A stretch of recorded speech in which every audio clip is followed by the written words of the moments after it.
नमस्कार, मी पंजाब डक. आज आहे 19 जुलै 2026. मी मालेगाव नाशिककडे जातोय. या ठिकाणाहून अंदाज देणार आहे. राज्यातल्या सर्व शेतकऱ्यांना सांगू इच्छितो की आजपासून राज्यातला म्हणजे 19 जुलैपासून राज्यातला पाऊस चांगला वाढत जाणार आहे. हे पाऊस चांगला 30 तारखेपर्यंत 30 जुलैपर्यंत दररोज वेगवेगळ्या भागात पडत राहणार आहे. म्हणून हा अंदाज सर्व शेतकऱ्यांनी लक्षात घ्यायचा.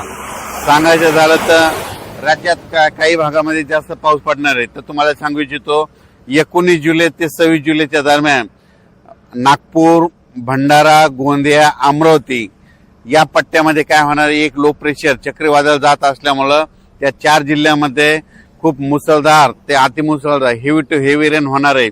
चांगला 300 ते 400 मिलीमीटर तिकडे पाऊस पडू शकतो. म्हणून हा अंदाज नागपूर, भंडारा, गोंदिया, अमरावती त्या शेतकऱ्यांनी लक्ष द्यायचा. त्याच्यानंतर परत राज्यामध्ये आणखीन एका ठिकाणी पाऊस पडणार आहे. म्हणजे 19 जुलै ते 26 जुलैच्या दरम्यान महाबळेश्वरकडे जवळपास हेवी टू हेवी म्हणजे खूप मोठा पाऊस होणार आहे. 400 ते 500 मिलीमीटर पाऊस त्या ठिकाणी होऊ शकतो. तर त्या ठिकाणी पाऊस झाल्याच्या नंतर कोयना जे धरण आहे ते आता भरू शकतंय. म्हणून हे अंदाज लक्षात घ्यायचा. कारण की महाबळेश्वरवर पाऊस पडणार आहे, त्याच्यामुळे त्याचं पाणी कोयनाकडे जाते. म्हणून ते कोयना धरण भरू शकतंय. म्हणून हे देखील अंदाज लक्षात घ्यायचा. त्याच्यानंतर राज्यातलं परिस्थिती बघितलं तर मराठवाड्यामध्ये परभणी जिल्हा झालं, लातूर जिल्हा झालं, बीड जिल्हा झालं, धाराशिव जिल्हा झालं, जालना जिल्हा, संभाजीनगर या इथं काल देखील आज देखील पाऊस पडला. आणि आणखीन जवळपास 30 तारखेपर्यंत असा दररोज वेगवेगळ्या भागात काही ठिकाणी जोराचा पाऊस पडणार, कुठं रिमझिम पडणार, कुठं पेंडॉलता पडणार. म्हणून मराठवाड्यातल्या शेतकऱ्यांना अंदाज लक्षात घ्यायचा.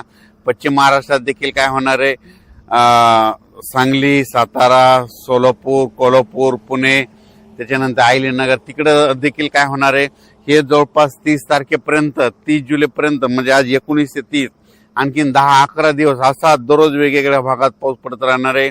म्हणून हा अंदाज लक्षात यायचा. त्याच्यानंतर इकडं उत्तर महाराष्ट्राकडं नंदुरबार जिल्हा झालं, धुळे जिल्हा झालं, नाशिक जिल्हा झालं, त्याच्यानंतर अहिल्यानगर, इकडं संभाजीनगर ह्या पट्ट्यामध्ये देखील काय होणार आहे की तिकडे देखील असा म्हणजे 19 तारखेपासून ते 30 जुलैपर्यंत असा दररोज वेगवेगळ्या भागात विखुरलेल्या स्वरूपाचा पाऊस पडणार आहे. म्हणून हा अंदाज लक्षात यायचा. मुंबई पुण्याला देखील जोराचा पाऊस सुरू राहणार आहे. म्हणून हे देखील लक्षात यायचं.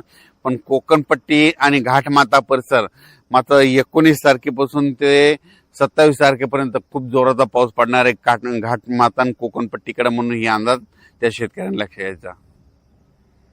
तसेच नांदेड जिल्हा, हिंगोली जिल्हा, परभणी जिल्ह्यातला काही भाग तिथं, त्याच्यानंतर धाराशिव, लातूर त्या आणि बीड जिल्ह्यात जे भाग वंचित राहिला आहे त्या ह्या 5-6 दिवसामध्ये ज्या भागात पाऊस नाही पडलेला तिथं मग पडून जाईल आणि त्या भागातील शेतकऱ्याची पेरणी होणार आहे. म्हणून हा अंदाज सर्व शेतकऱ्यांना लक्षात यायचा. सांगायचं झालं तर राज्यात जवळपास आणखीन 30 तारखेपर्यंत 30 जुलैपर्यंत दररोज वेगवेगळ्या भागात पाऊस पडत राहणार आहे. म्हणून हा अंदाज लक्षात यायचा. पण राज्यात मात्र 19 जुलै ते 26 जुलै त्यानंतर इकडं नागपूर, भंडारा, गोंदिया, अमरावती त्या परिसरामध्ये त्या 4 जिल्ह्यामध्ये काही ठिकाणी अतिमुसळधार पाऊस होणार आहे. म्हणून हा अंदाज त्या शेतकऱ्यांनी लक्षात यायचा. आणि इकडं महाबळेश्वरकडे एक देखील खूप मोठा पाऊस पडणार आहे. त्याच्यानंतर कोकणपट्टी घाटमाळ्यात देखील पाऊस चांगला पडणार आहे. म्हणून त्या शेतकऱ्यांनी देखील अंदाज लक्षात यायचा.